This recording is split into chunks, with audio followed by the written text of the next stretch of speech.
वो 3-4 बोलने की बात कराते हैं आप लोग, ऐसा यहाँ आकर बात दबाते हैं सर, ऐसा नहीं होता है। इस स्कूल में गुड टच और बैड टच के बारे में पढ़ाया जा रहा है, उसी रुंगटा पब्लिक स्कूल में इस तरह के बैड टच बच्चियों के साथ एक सफाई कर्मी कर रहा है और स्कूल संचालन को पता ही नहीं है। यहाँ पे जिस तरीके से बताया गया कि पॉस्को का समिति बना हुआ था, अगर पॉस्को का समिति बनने के बावजूद भी इस तरीके का घटना सामने आ रहा है तो कहीं ना कहीं ये स्कूल प्रशासन के ऊपर एक प्रश्न चिन्ह खड़े करता है। और उसके बेस पे हमने एक कमेटी तैयार की थी और उस कमेटी की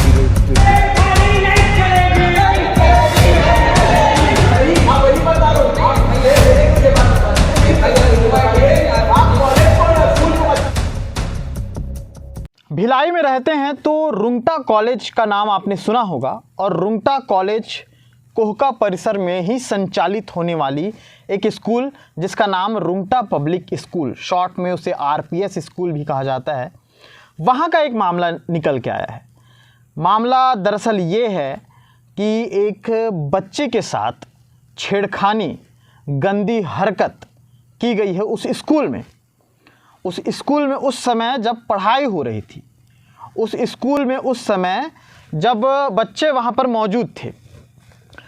दरअसल एक क्लास 1 की बच्ची जिसकी सहेली ने, अब क्लास 1 की बच्ची कितनी उम्र रही होगी सोचिए, लेकिन बच्चों ने अपने घर पे जब डिस्कस किया, डिस्कस के बाद जो पेरेंट्स थे उनको ये बात पता चली तो वो स्कूल पहुँचे और स्कूल के बाद थाने पहुँचे। थाने के बाद मामला सामने आया और सामने आने के बाद सुर्खियाँ और खबरें बनने लगी। लेकिन आपको थोड़ा सा बैक डेट ले चलता हूँ। 20 जुलाई को ये शिकायत दर्ज कराई जाती है कि उसी स्कूल रुंगटा पब्लिक स्कूल में ही एक सफाई कर्मी है सूरज बंजारे के खिलाफ ये शिकायत दर्ज कराई जाती है कि उसने बच्चियों के साथ छेड़खानी करने की हिमाकत की है। बच्चियों के साथ, एक बच्ची नहीं, फ़िलहाल मामला एक बच्ची का था, लेकिन धीरे से जब मामला खुला तो पता चला कई बच्चियों के साथ ये इस तरह की हरकतें करता आ रहा था। ना स्कूल प्रशासन भी इस पूरे मामले को खुल के बोलने के लिए तैयार नहीं है, ना कोई इस पर पूरी तरह से बोलने के लिए तैयार, लेकिन अपराध दर्ज तो हुई है, मामला सामने तो आया है। एक तरफ आप विजुअल देख पा रहे होंगे उसी स्कूल की, उसी रुंगटा पब्लिक स्कूल की, जहां पर एबीवीपी के छात्र वहां पर पहुंचे, विद्यार्थी परिषद के छात्र वहां पर पहुंचे हैं। वो विरोध कर रहे हैं कि एक स्कूल, इतना बड़ा स्कूल जिसकी सिक्योरिटी से लेकर के सारे संसाधन वहाँ पर तैनात रहते होंगे, चाहे वो सीसीटीवी हो, चाहे वो तमाम सारी चीज़ें हाईटेक अपने आप में, उस जगह पर इस तरह की हरकतें होना कितनी जायज़ हैं। मामला 20 जुलाई को आया। 20 जुलाई को शिकायत दर्ज करने की बात को लेकर के पेरेंट्स पहुँचे थे। मामला खुलता है 25 जुलाई को। 25 जुलाई को जब ये मामला खुला कि इस तरह की हरकतें हो रही हैं, तब जाकर के, मतलब 20 से 25 तारीख, 5 दिन बाद स्कूल प्रशासन इस पर सामने आया और उस पर भी सामने आने के बाद वो ये कह रहा है कि सीसीटीवी में इस तरह के कोई कृत्य पाए नहीं गए हैं या इस तरह की कोई चीज़ें हुई नहीं है। वो अपनी तरफ से ये बयान दे रहा है। ये बयान है उस स्कूल के प्रिंसिपल का, क्योंकि डायरेक्टर से भी बात करने की कोशिश की गई थी, हालांकि उन्होंने कुछ बोलने से मना कर दिया। हमारे जो रिपोर्टर्स हैं फैज़ान खान और मनीष वहाँ पर पहुँचे हुए थे। मनीष ने वहाँ पर जो धरना देने के लिए, वहाँ पर जो विरोध करने के लिए अखिल भारतीय विद्यार्थी परिषद के जो लोग आए हुए थे उनसे उन्होंने बातचीत की। वो बातचीत भी मैं आपको दिखाऊंगा। अब सबसे बड़ा सवाल ये उठता है, हालांकि आरोपी को गिरफ्तार कर लिया गया है, पुलिस का बयान आ गया है और पॉस्को एक्ट भी लग गया है। कमेटी बनाई गई थी उस स्कूल में, एक कमेटी बनाई गई। कमेटी बनाने के बाद उस पर जांच पड़ताल हुई। जांच पड़ताल के बाद सफाई कर्मी को पुलिस के पास सुपुर्द कर दिया गया। अब ये सोचिए, आप अपने बच्चों को स्कूल भेजते हैं पढ़ने के लिए। आजकल के स्कूल में, हम जब पढ़ते थे तो उस समय तो नहीं, लेकिन आजकल के स्कूल में बाकायदा किताबों में गुड टच और बैड टच के बारे में पढ़ाया जाता है। जिस स्कूल में गुड टच और बैड टच के बारे में पढ़ाया जा रहा है, उसी रुंगटा पब्लिक स्कूल में इस तरह के बैड टच बच्चियों के साथ एक सफाई कर्मी कर रहा है और स्कूल संचालन को पता ही नहीं है। और पता तब चलता है जब कोई केस हो जाता है, उसके 5 दिन बाद स्कूल प्रशासन जागता है।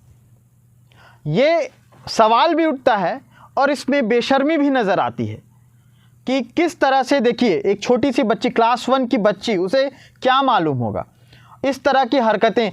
सूत्रों के अनुसार ये भी पता चला है कि वहाँ पर और भी कुछ लोग उस सफाई कर्मी से मिले जुले थे जिन्होंने उसका कहीं ना कहीं सपोर्ट किया और वो इस तरह की हरकत करता था।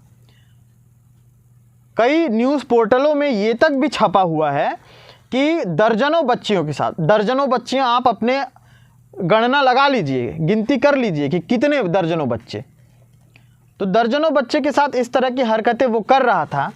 और उसके बाद एक बच्ची के थ्रू ये पता चलता है तो जो पेरेंट्स हैं वो सामने आते हैं।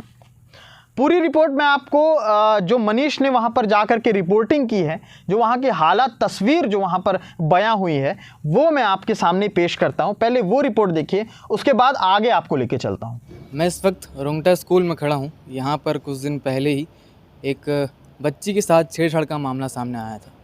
उस मामले के बाद यहाँ पर ABVP के जो संगठन के लोग हैं, वो लोग ज़बरदस्त घेराव करने के लिए यहाँ पर पहुँचे थे आज, और इस मामले पर यहाँ के प्रिंसिपल और डायरेक्टर से बातचीत भी हुई। और यहाँ पर मेरे साथ ABVP के संगठन के लोग हैं, इनसे जानते हैं कि इनके संज्ञान में क्या क्या चीज़ें आई और ये किस वजह को लेकर यहाँ पर पहुँचे, और यहाँ पर पहुँचने के बाद उनको क्या क्या जानकारियाँ मिली, बताइए सर। देखिए, हमको पूर्व में पहले सूचना, पहले में पालकों से बात हुआ था। पालकों ने पहले यहाँ रुंगटा पब्लिक स्कूल में आके छात्रों के जो दूरभाष हुए थे LKG के बच्ची के साथ, उसको बताया गए थे, लेकिन लोग ना लाइटली लिए, लोग मतलब उसको दबाने की कोशिश किए थे। कब पता चला था आपको? हम लोग को तो पता आज ही चला है, कल हम लोग को कल पता चला है ना। आज हम लोग कल पता चला तो हम लोग पेरेंट्स वारेंट्स से बात किए, बात करने बच्चों से बात किए, बात करने के बाद हम लोग आज आंदोलन किए हैं। ये घटना जो है 20 तारीख की है। 20 तारीख से उन लोग कंटिन्यू यहाँ स्कूल में आ रहे, लेकिन स्कूल वाले लोग किसी प्रकार की कार्रवाई नहीं कर रहे थे। अच्छा, तो अभी बातचीत होने पर क्या उनका रिप्लाई? बातचीत होने पर रिप्लाई ऐसा है कि जल्द, हम लोग का मांग ये है कि जल्द से जल्द यहाँ पास्को एक्ट की सम्मति बनी हुई है, लेकिन बनी हुई है तो सिर्फ बनने तक ही रह गई है, उसका संचालन हो नहीं रहा है। तो हम लोग ये मांगे हैं कि पूरे स्कूल में हर एक बच्चों को पास्को एक्ट के तहत एक सेमिनार हो, है ना, पास्को एक्ट के बारे में बताया जाए और पूरे स्कूल के जगह जगह पर पास्को एक्ट का बॉक्स लगाया जाए। हमारा ये मांग है। तो उन लोग बोले हैं कि जल्द से जल्द हम लोग ये करेंगे, और अगर नहीं होती है तो ABVP उग्र आंदोलन करने में बाध्य होगी। शिकायत करने पर ऐसा कहा गया है कि जिस दोषी ने ऐसा किया है उसे दूसरे स्कूल में ट्रांसफ़र किया जाएगा, पर उसे ट्रांसफ़र ना करते हुए उसे डायरेक्टली स्कूल से निकाला जाए, उसे सज़ा हो। दूसरे स्कूल में ट्रांसफ़र किया जाएगा, ये बात किसने कही थी? और ये बात स्कूल के पेरेंट्स द्वारा बताया गया है, कुछ पेरेंट्स आए हुए हैं। चलिए, वो 3-4 बोलने की बात कराते हैं आप लोग, ऐसा यहाँ आकर बात दबाते हैं सर, ऐसा नहीं होता है। बात दबाया जाता है। बात दबाया होता तो हम तो आरोपी अंदर भी होगा। 3-4 बार लोग पहले बार में समझ आता ही नहीं है, 3-4 बार बोले पेरेंट्स, तभी आप लोग किए। ऐसा ही है सर, ऐसा ही है। सीधा बात है, आपके यहाँ पे कैंपस के अंदर ये सब दुष्कर्म हुआ है, इसकी जवाबदारी आप लोग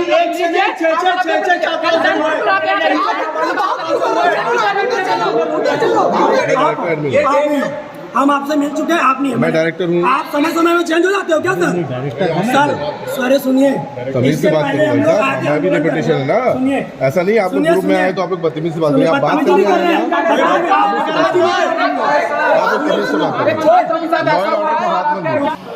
देखिए, अखिल भारतीय विद्यार्थी परिषद द्वारा बीते कुछ दिन में रुंगटा पब्लिक स्कूल में एक घटना सामने आती है जो कि बैड टच के ऊपर है।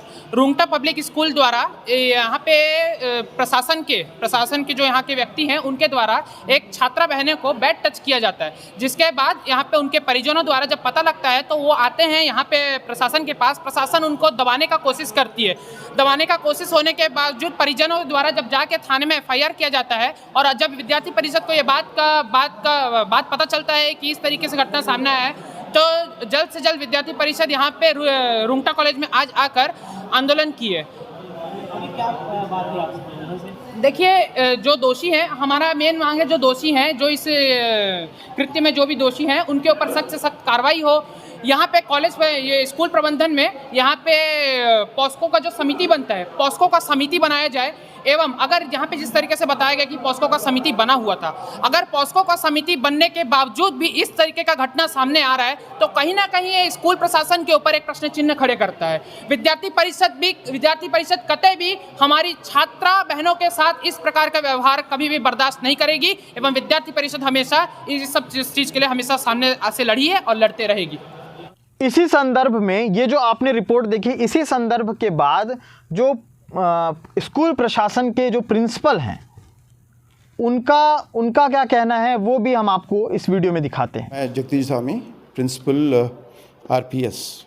देखिए, जो घटना हुई थी, पेरेंट ने हमको इसके बारे में जागरूक किया था और उसके बेस पे हमने एक कमेटी तैयार की थी और उस कमेटी की जो रिपोर्ट थी वो रिपोर्ट हमने पुलिस स्टेशन में जमा कर दी है और पुलिस स्टेशन में ही वो कार्रवाई चल रही है। उस व्यक्ति को भी हिरासत में लिया गया है और आगे की कार्रवाई पुलिस जिस तरीके से अपना इंट्रोगेशन करेगी उसके आधार पे किया जाएगा। नहीं, उसका ऐसा कोई प्रवृत्ति का हमको भी उसके बाद कोई ज्ञान नहीं था, कोई ज्ञान नहीं है उसका। ऐसा और कोई इससे पहले कोई इस प्रकार की घटना भी नहीं हुई है जो कि हमारे संज्ञान में हो और हमने उसके ऊपर कार्रवाई ना की। कुछ भी नहीं है और CCTV के कैमरे के भी जो हमने फुटेज देखी हैं उसमें भी इस प्रकार का कोई संकेत नहीं मिला है। उसमें जो हमने CCTV कैमरे में जो फुटेज भी नोटिस किया था उसमें भी हमको ऐसा कोई संज्ञान आया नहीं है कि जिसमें वो इस प्रकार का कोई छेड़छाड़ या कुछ कर रहा है। तो बच्ची और परिजन गलत आरोप लगा रहे हैं आपका मतलब? ये मैं नहीं बोल सकता हूँ, क्योंकि अगर बच्ची ने अगर आरोप कुछ लगाया हुआ है तो हमारी एक रिस्पॉन्सिबिलिटी बनती है और पूर्ण रिस्पॉन्सिबिलिटी बनती है कि हम उसका पूरा जांच करें और उसके जो भी जिस प्रकार से हम उसकी जांच में सहयोग कर सकते हैं वो करें। वो हमने किया हुआ है। कोई दबाने का प्रयास इसलिए नहीं किया गया है क्योंकि पेरेंट भी हमारे साथ थे और पेरेंट के संज्ञान में ये सब बातें हुई हैं और पेरेंट को हमने जागरूक करते हुए उनके साथ बातचीत करते हुए ही हमने ये कार्रवाई की है। जामुल थाना क्षेत्र का मामला है जहाँ पर एक स्कूल स्थित है। उस क्षेत्र में रुंगटा स्कूल, वहाँ एक नाबालिग बच्ची आज स्कूलिंग के पश्चात शाम को जब वापस घर आने के पश्चात अपने माता पिता को उसने बैड टच और छेड़खानी के बाबत अपने पेरेंट्स को जब शिकायत दर्ज कराई तो पेरेंट्स सीधे पुलिस को इस बारे में सूचना दी। पुलिस ने तत्काल मामले को गंभीरता से लेते हुए अपराध कायम किया और नाकेबंदी करते हुए नामजद आरोपी को घेराबंदी कर पकड़ लिया है। आरोपी वहाँ सफाई कर्मी के रूप में कार्यरत था और अभी रिमांड पर भेजा जा रहा है। विज्ञापनों में अपने स्कूल का बखान करना बहुत अच्छा लगता है लोगों को, लेकिन क्या वो आंतरिक जो मामले हैं, आंतरिक जो सुविधाएं हैं, आंतरिक जो चीज़ें चल रही हैं, जो दिक्कतें आ रही हैं, उसको मेंटेन करने के लिए स्कूल प्रशासन क्यों इसमें सामने नहीं आता? आखिर कहाँ ऐसा कौन सी ऐसी कड़ी छूट जाती है स्कूल प्रशासन से जो अपने आप को जिम्मेदार मानते हैं उनसे कि इस तरह की हरकतें हो जाती हैं? भिलाई में एक बहुत समय पहले भी ऐसा मामला हुआ था एक निजी स्कूल का और उसके बाद ये रुंगटा पब्लिक स्कूल का ये मामला सामने आया है। मामले की हर वो तस्वीर, हर वो जानकारी हमने बताई, प्रिंसिपल से जो बातचीत हुआ था वो भी हमने आपको दिखाया, विद्यार्थी परिषद के जो विरोध कर रहे थे लोग वो भी पहुंचे थे, वो भी हमने आपको दिखाया है। ये स्थिति बन गई है। मैं फिर से वही चीज़ दोहराऊंगा कि इतना हाईटेक स्कूल, इतनी सुविधाओं वाला स्कूल, क्या उन सुविधाओं वाले स्कूल में जहाँ पर गुड टच बैड टच पढ़ाया जा रहा है उसी स्कूल में इस तरह की हरकत हो रही है और वहाँ के लोगों को बिल्कुल ध्यान नहीं है? और एक सवाल और पेरेंट्स को लेकर के, वो पेरेंट्स जो अपने बच्चों को सिर्फ बिजी शेड्यूल, आजकल भाग दौड़ जो भरी ज़िंदगी हो गई है तो आजकल लोग बच्चों पर ध्यान कम देते हैं। घर पे आया रख लिया है किसी ने, तो किसी ने नौकर चाकर हैं किसी के घर, तो वो बच्चों पर ज़्यादा खासकर ध्यान देते हैं, माँ बाप ध्यान नहीं देते। और अगर माँ बाप ध्यान नहीं देंगे तो इसी तरह माँ बाप को थाने थाने भटक कर रिपोर्ट लिखाना मजबूरी हो जाएगा, क्योंकि वो अपने काम धाम से आएंगे और इसी सब मामले में पड़े रहेंगे। तो ये एक सवाल भी है, एक सीख भी है कि पेरेंटिंग को लेकर के आप क्या सुधार कर सकते हैं। दूसरी चीज़, बच्चा अगर कोई चीज़ बताता है तो उसको सुने ज़रूर, इग्नोर ना करें। बाकी इस मामले पर क्या अपडेट रहेगा, रुंगटा पब्लिक स्कूल के जुड़े इस जो ये घटना है, इस कृत्य पर क्या अपडेट रहेगा, आगे क्या पुलिस इस पे एक्शन लेती है, आगे क्या विरोध की प्रक्रिया इसमें बनती है लोगों के द्वारा या पेरेंट्स के द्वारा, लगातार हम आपको दिखाते रहेंगे केपी न्यूज़ के माध्यम से। इस चैनल को सब्सक्राइब ज़रूर कर लें। इस मामले से जुड़ी कोई भी अपडेट आएगी तो हम आपको लगातार इसमें दिखाते रहेंगे, सुनाते रहेंगे और बताते रहेंगे। देखते रहिए केपी न्यूज़। शुक्रिया।